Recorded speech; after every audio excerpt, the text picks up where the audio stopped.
Madame, mademoiselle, monsieur, bienvenue à Metro News. Voici les principaux titres qui seront développés ce soir. À quelques semaines de la tenue des élections, les candidats considérés comme favoris intensifient leurs déplacements dans les régions et utilisent des stratégies variées pour convaincre les électeurs. Ce lundi marque la fin de la deuxième session ordinaire de l'année législative.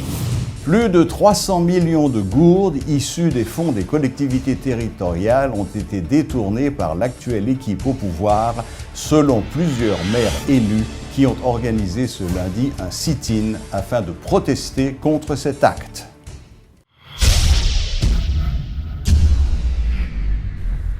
Les principaux candidats à la présidence intensifient leurs déplacements dans les régions et utilisent des stratégies variées pour convaincre les électeurs.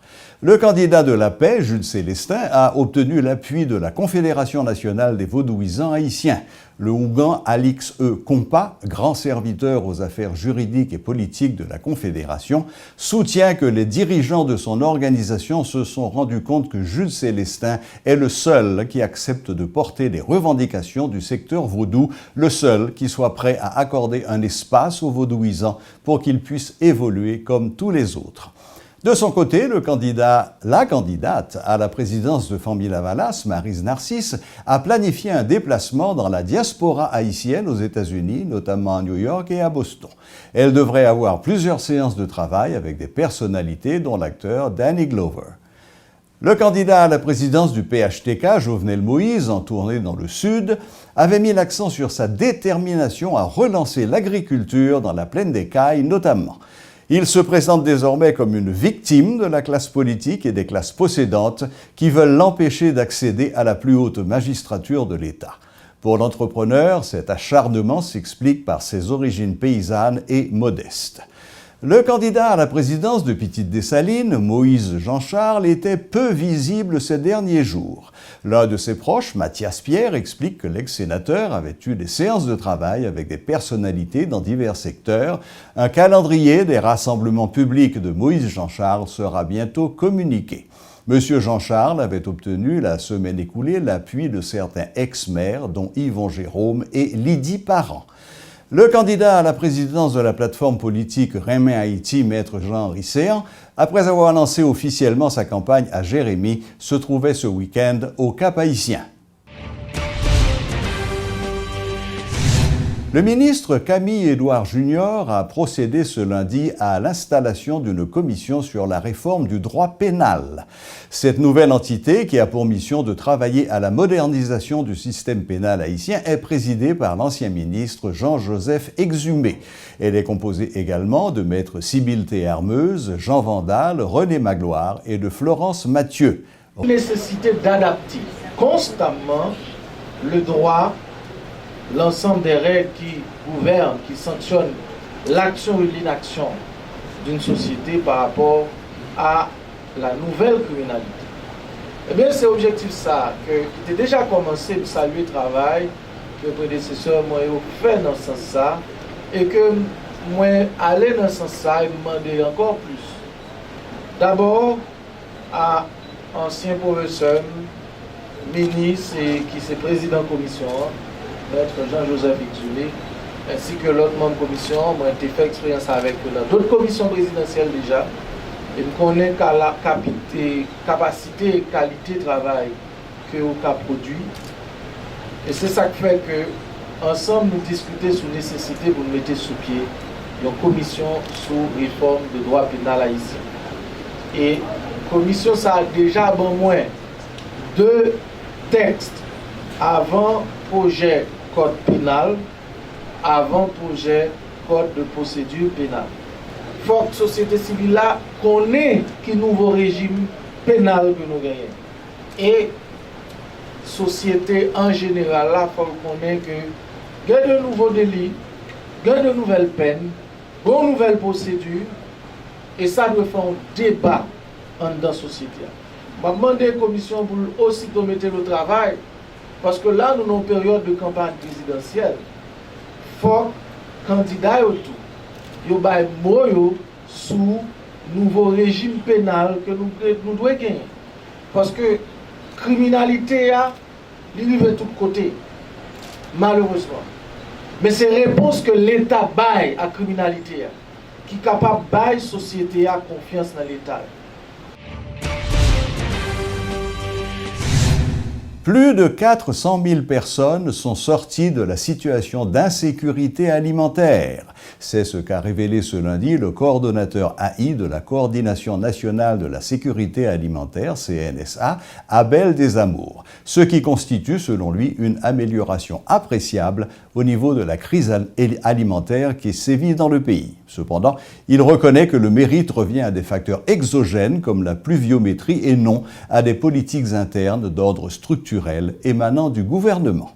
Nous sommes capables de dire que l'amélioration, ça, il y a deux facteurs qui expliquent. Le premier facteur, les gens qui sont dans l'insécurité alimentaire, c'est ces choses qui sont possibles dans l'insécurité alimentaire. Parce qu'on ménage cap devant le milieu rural, les vivres de l'agriculture, les vivres de revenus de l'agriculture. On ne peut pas dire récolte. Automatiquement, que le ménage a perdu récolte, qu'il n'a pas de moyens pour le consommer et se placer sur la consommation alimentaire. Pas oublier que la récolte là, il y a à la fois assurer l'autoconsommation ménage là, il y a à la fois source de revenus. Avec le changement climatique, on a des dérèglements qui fait que ces gens n'ont pas ça que vous avez encore. Vous venez dans une situation côté que, je vous dis, contrairement à longtemps, lors de la campagne de printemps, vous êtes capable d'avoir une idée plus ou moins des quantités de pluie que vous êtes capable d'attendre. Mais je vous dis, avec le changement climatique, c'est difficile. À l'initiative de la Fédération nationale des maires haïtiens, la FENAM, des dizaines de magistrats et d'employés de différentes mairies de la République ont organisé un sit-in ce lundi devant la Cour supérieure des comptes et du contentieux administratif. Il s'agissait pour ces derniers de dénoncer le détournement par l'actuelle équipe au pouvoir de plus de 300 millions de gourdes issues des fonds des collectivités territoriales. Très remontés, les protestataires menacent d'intensifier leur mouvement si leur revendication n'est pas satisfaite. Plus d'explications avec Éloge Milfort et Gaston Delpech. C'est sous un soleil de plomb que magistrats, Kazek et employés des municipalités ont manifesté ce lundi à l'angle des avenues Christophe et de la rue 6, là où se trouve la Cour supérieure des comptes et du contentieux administratif. Par ce mouvement, ces derniers entendaient protester contre la disparition d'une partie des fonds de gestion des collectivités. Plus de 300 millions de gourdes détournées par l'équipe en place, selon le maire principal de la commune de Tabarny Simon, qui a insisté sur le caractère illégal de cet acte. Le gouvernement central prend 350 millions de gourdes dans le fonds collectivité territoriale. Selon l'être ainsi, je pense que c'est une violation, c'est un détournement de fonds qui punit selon la loi dans n'importe pays. Déjà en proie à de sérieuses difficultés économiques, les mairies ne peuvent se permettre de laisser passer une telle manœuvre de la part des dirigeants actuels. Le président de la Fédération nationale des maires haïtiens veut que ces 350 millions de gourdes soient au plus vite réaffectés au fonds initial et Jules-Édouard Pierre menace d'engager des poursuites judiciaires. Toute communion à genoux, toute communion fermée, parce que pas de moyen pour aujourd'hui. Une violation de la loi, vient là devant la Cour des comptes pour communiquer résultats aux difficultés de fonds de gestion et sous base ça nous-mêmes comme magistrats pour la action en justice contre le pouvoir ça et tout ministre qui a pratique dilapider les fonds de gestion. Mais alors que le président de la FENAM entend prioriser les procédures légales et administratives pour forcer la main du gouvernement, les employés des municipalités, qui se disent les principales victimes de cet acte, n'y vont pas par quatre chemins. Ces derniers menacent carrément de recourir à la violence. Nous voyons aussi des clairs, nous ici, monsieur, parce qu'on perd sur 350 millions de gouttes là, le jour là, nous avons fait mobilisation dans quelques pays. Surtout au niveau de la commune de Kafou. Là, nous, comme Kafou, c'est parce que 5 départements pays qui bloquent. La Fédération des magistrats haïtiens et ses alliés condamnent donc l'initiative des ministères de l'économie et de l'intérieur de consacrer les 350 millions de gourdes du fonds de gestion des collectivités à l'émission à l'occasion de la rentrée des classes des cartes cadeaux anonymes d'une valeur de 2500 gourdes chacune. Ce fonds au financement des collectivités territoriales est prévu par la loi du 20 août 1996, soutiennent les protestataires. Pour plus d'éclaircissements sur ce qu'on peut déjà appeler l'affaire des 350 millions de gourdes, nous avons avec nous ce soir M. Yves Bastien, ministre de l'Économie et des Finances. Bonsoir, Monsieur le ministre.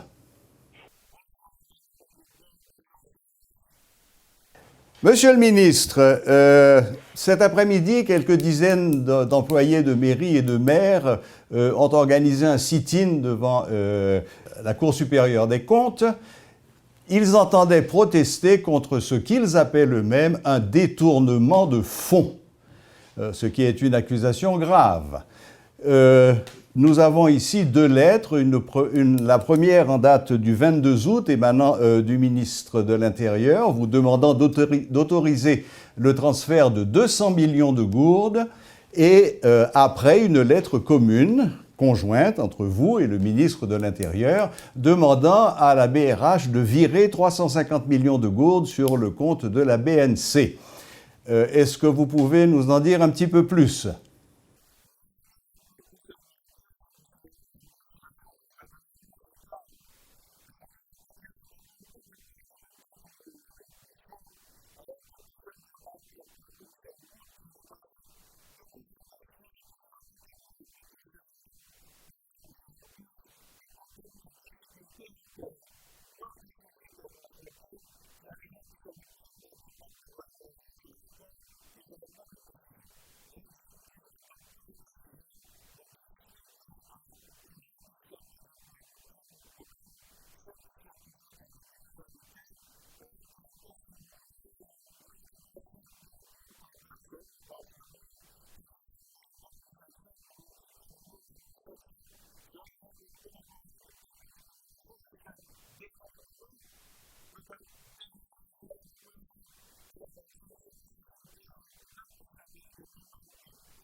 Une autre question peut-être qu'on pourrait se poser, et que certaines personnes se sont posées d'ailleurs, c'est comment sont sélectionnées les 40 000 familles qui vont bénéficier de cette aide exceptionnelle ?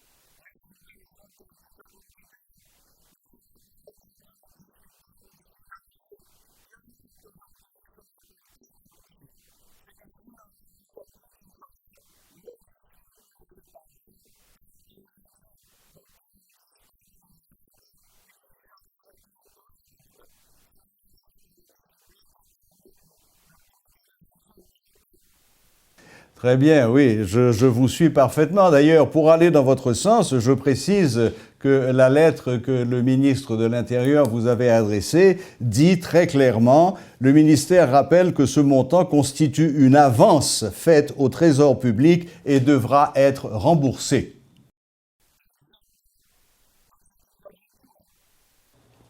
Très bien. Ben écoutez, Monsieur le ministre, je crois que les explications que vous nous avez données sont claires et merci de votre intervention et bonne fin de soirée.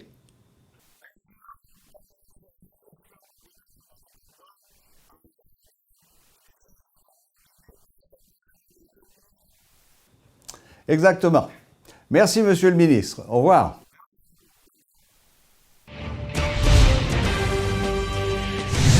L'hôpital de l'Université d'État d'Haïti ne dispose pas de médicaments, contrairement à ce qui a été annoncé par les responsables du ministère de la Santé publique. Selon plusieurs médecins interrogés par une équipe de Radio et Télémétropole, le plus grand centre hospitalier de la capitale fonctionne toujours au ralenti, quelques semaines après la levée de la grève des médecins résidents. Reportage Sheila Louis-Joseph.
Rappelons que le service a repris à l'HUEH après 5 mois de grève. Et pourtant, les violons ne semblent toujours pas s'accorder.